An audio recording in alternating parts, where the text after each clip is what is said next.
लेकिन आप उसको तोड़ मरोड़ करके क्रिमिनल में लेकर के जा रहे हैं। जैसा कि आपने अक्सर देखा होगा 498A की जब कंप्लेंट्स आपकी पत्नियां किया करती हैं तो वो भी तथ्यों के साथ तोड़ मरोड़ करके झूठी सच्ची FIR लॉन्च करने की कोशिश करते हैं।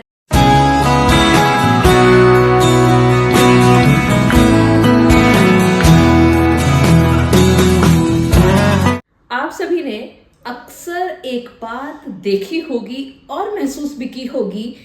कि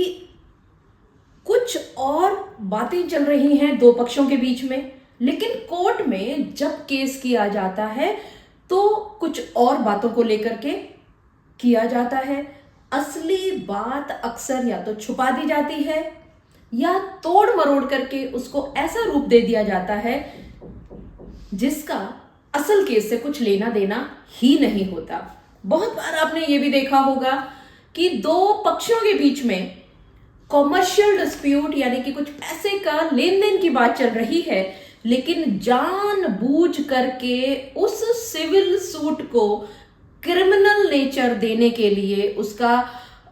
रुख बदलने के लिए, उसका व्यवहार बदलने के लिए, उसको फौजदारी मुकदमे में तब्दील करने के लिए एक नई एंगल से, एक नई दिशा से तथ्यों को तोड़ मरोड़ करके, नए एविडेंसेस को बना करके, जुरिस्डिक्शन को बदल करके झूठे सच्चे FIR की जाती हैं और होते हैं आप सभी बहुत ज्यादा परेशान, क्योंकि केस नहीं था वो फौजदारी, बल्कि वो था एक दीवानी मुकदमा। लेकिन शक्ल बदल दी गई है उसकी, दीवानी मुकदमे को फौजदारी मुकदमे का रंग दे दिया गया है। ठीक इसी तरह का एक मुकदमा पहुंचता है सुप्रीम कोर्ट में और उसमें एक ऐतिहासिक निर्णय सुनाया जाता है जो कि आप सभी के केसेस में बहुत बड़ा फायदा देने वाला है। आज का ये वीडियो बहुत ही इंपॉर्टेंट होने वाला है। इस मुकदमे में जजमेंट सुनाई गई है 11 जनवरी 2024 को, तो आप बहुत ध्यान से, तसल्ली से इस पूरे वीडियो को अच्छी तरह से सुनिएगा, नोट कीजिएगा, ताकि आप अपने केसेस में भी इसका सहारा ले सकें। इस केस में सुप्रीम कोर्ट ने दी है चाबुक 25 लाख रुपए की, यानी कि 25 लाख रुपए का जुर्माना लगाया है उस कंप्लेनेंट को जिसने कि इस केस को तोड़ मरोड़ करके झूठा सच्चा बना करके एक FIR लॉन्च करके गुमराह करने की कोशिश की है।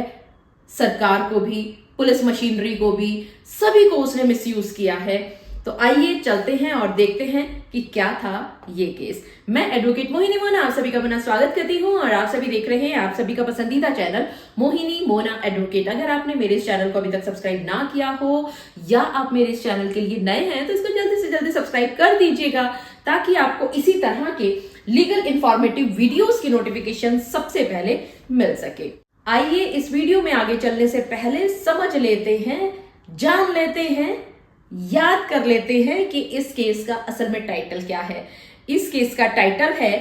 दिनेश गुप्ता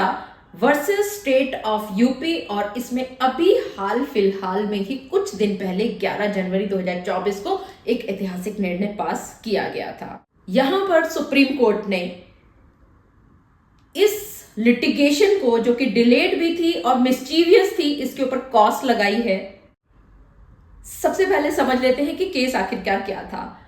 कंप्लेनेंट का नाम है करण गंभीर जी और वो ये एलिगेशंस लगाता है एक्यूज के ऊपर कि उसने एक शॉर्ट टर्म लोन लिया था और जब उसने ये वापस मांगा तो पहले तो एक्यूज ने उसके ऊपर बहानेबाजी की और उसके बाद उन्होंने बातचीत पूरी तरह से बंद कर दी।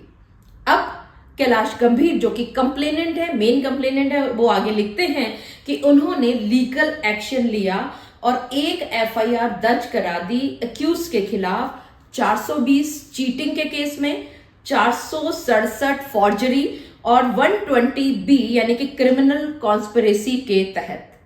आगे ये कंप्लेनेंट करण गंभीर जी कहते हैं कि इन्वेस्टिगेशन होती है इस केस में, चार्जशीट फ्रेम कर दी जाती है और चीफ जुडिशियल मजिस्ट्रेट साहब सम्मन इशू कर देते हैं एक्यूज के खिलाफ में। एक्यूज जो हैं वो डिससेटिस्फाई होते हैं चीफ जुडिशियल मजिस्ट्रेट साहब के इस एक्शन के खिलाफ। वो अपील करते हैं हाई कोर्ट में, ताकि ये जो एफआईआर दर्ज की गई है वो और जो भी समनिंग ऑर्डर किया है चीफ जुडिशियल मजिस्ट्रेट साहब को वो क्वैश कर दिया जाए। लेकिन उनकी ये पिटीशन डिसमिस हो जाती है। इसके बाद ये जो अक्यूज्ड हैं ये पहुंचते हैं सुप्रीम कोर्ट में। यहां पर बेंच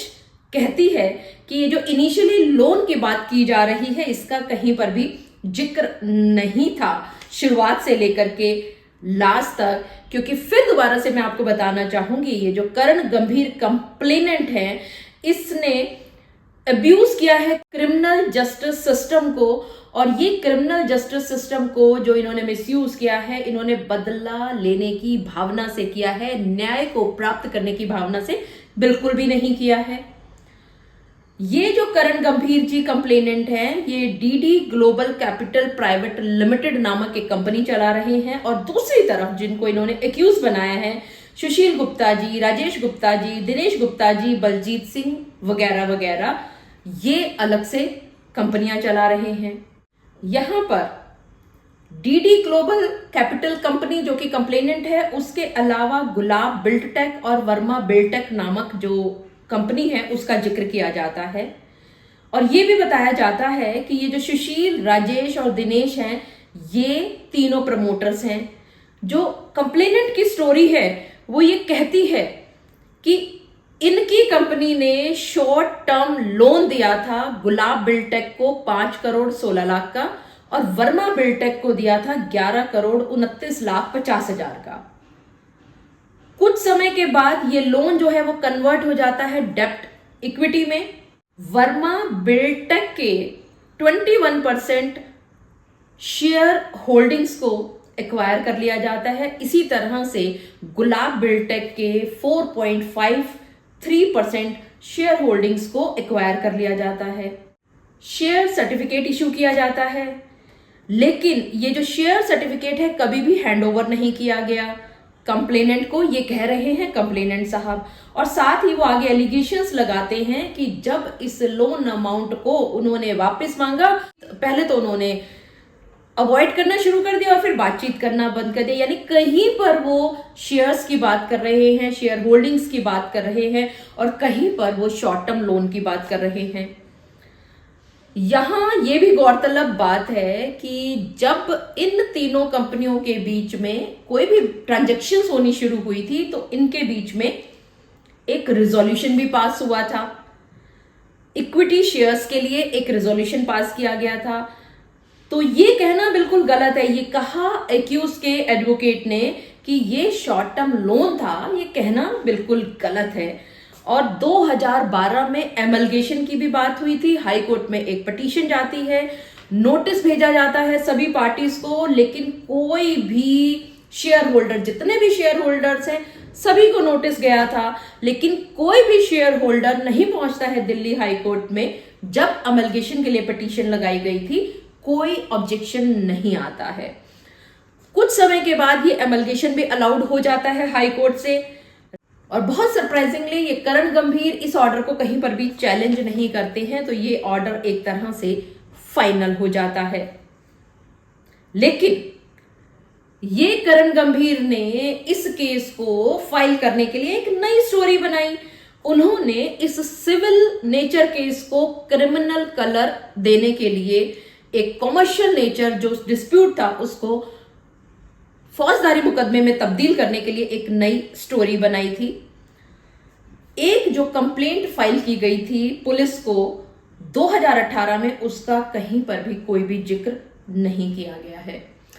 बेंच सुप्रीम कोर्ट की ये कहती है कि अगर ये शॉर्ट टर्म लोन दिया गया था जैसा कि ये कंप्लेनेंट कह रहे हैं 2010 में 1 साल के लिए,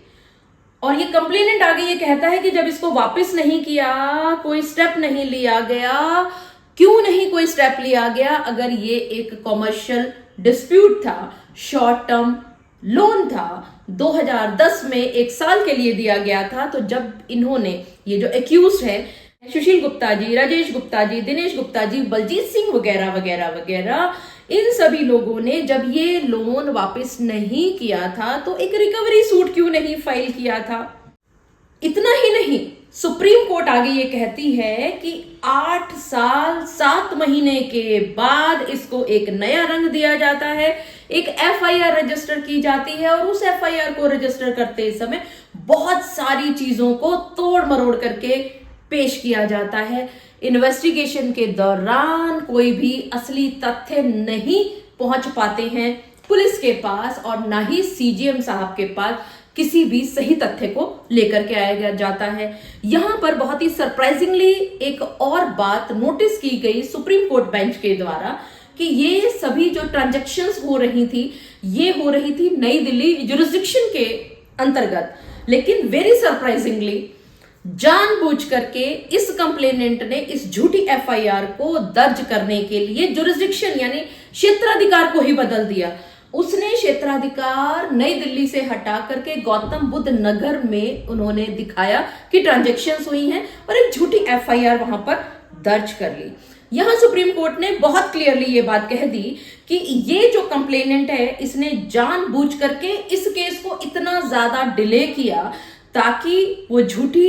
लिटिगेशन में जा सके और ऐसी लिटिगेशंस अगर कोई झूठी होती है, तथ्यों के साथ तोड़ मरोड़ की जाती है, क्षेत्राधिकार अपनी मर्जी से कर लिया जाता है, सिविल नेचर केस को क्रिमिनल नेचर में तब्दील करने की कोशिश की जाती है, बल्कि एफआईआर भी दर्ज करवा दी जाती है, चार्जशीट भी फाइल हो जाती है, समन्स भी इश्यू हो जाते हैं, तो ऐसे कंप्लेनेंट्स को बिल्कुल भी किसी हालत में नहीं छोड़ना चाहिए। ये ऐसे कंप्लेनेंट के खिलाफ कड़ी कार्यवाही की जानी चाहिए।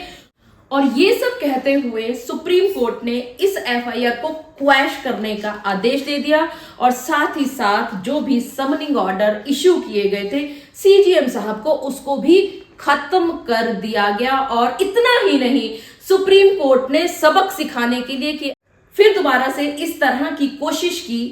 तो उसको सबक सिखाने के लिए, आप सभी को बताने के लिए कि अगर आप में से भी किसी ने ऐसा किया, सिविल नेचर केस को क्रिमिनल नेचर के केस में बदलने की कोशिश की, ऐसा आप ना कर सके, तो सुप्रीम कोर्ट ने अंत में आते आते 25 लाख रुपए का जुर्माना कंप्लेनेंट करण गंभीर पर बताया। और ये अपने आप में एक नजीर साबित होगा और हमें पूरी आशा है कि अभी तक जो झूठे सच्चे केसेस किए जा रहे थे, झूठे सच्चे तोड़ मरोड़ करके एविडेंसेस को पेश किया जा रहा था, झूठी एफआईआर लॉन्च करने की कोशिश की जा रही थी, उन सभी पर अब बहुत पूरा चाबुक लगने वाला है, क्योंकि 25 लाख रुपए का जुर्माना छोटा नहीं हुआ करता और ये अपने आप में एक बहुत बड़ा नजीर बनने वाला है। और ये सब कहते कहते सुप्रीम कोर्ट ने इस एफआईआर को क्वैश कर दिया। मुझे पूरा विश्वास है कि आप सभी को मेरे आज के इस वीडियो के माध्यम से एक बात भली बात ही पता चल गई होगी कि अगर आप भी ये सोच रहे हैं कि आपका केस था सिविल नेचर का, लेकिन आप उसको तोड़ मरोड़ करके क्रिमिनल में लेकर के जा रहे हैं, जैसा कि आपने अक्सर देखा होगा 498A की जब कंप्लेंट्स आपकी पत्नियां किया करती हैं तो वो भी तथ्यों के साथ तोड़ मरोड़ करके झूठी सच्ची एफआईआर लॉन्च करने की कोशिश करते हैं। अगर उन्होंने भी इसी तरह की कोशिश की तो ये जो जजमेंट है आपको बहुत लाभ देने वाला है। इसको आप डाउनलोड करके अपने अपने रिकॉर्ड में रख लीजिएगा ताकि आपकी पत्नियां अगर आपको सताएं, झूठी एफआईआर करें, तो आप उसको क्वैश करा सकें 482 सीआरपीसी के तहत। मुझे पूरा विश्वास है कि आप सभी को मेरा आज का वीडियो भी बहुत अच्छा लगा होगा। अगर आपको मेरा आज का वीडियो भी अच्छा लगा तो इसको लाइक, शेयर और कमेंट करना ना भूलिएगा। और हाँ, अगर आप मेरे इस चैनल के लिए नए हैं तो इसको जल्दी से जल्दी सब्सक्राइब कर दीजिएगा ताकि आपको इसी तरह के लीगल इन्फॉर्मेटिव वीडियोस की नोटिफिकेशन सबसे पहले मिल सके। अपना और अपने परिवार का बहुत अच्छी तरह से ध्यान रखिएगा। Thank you, take care, bye bye.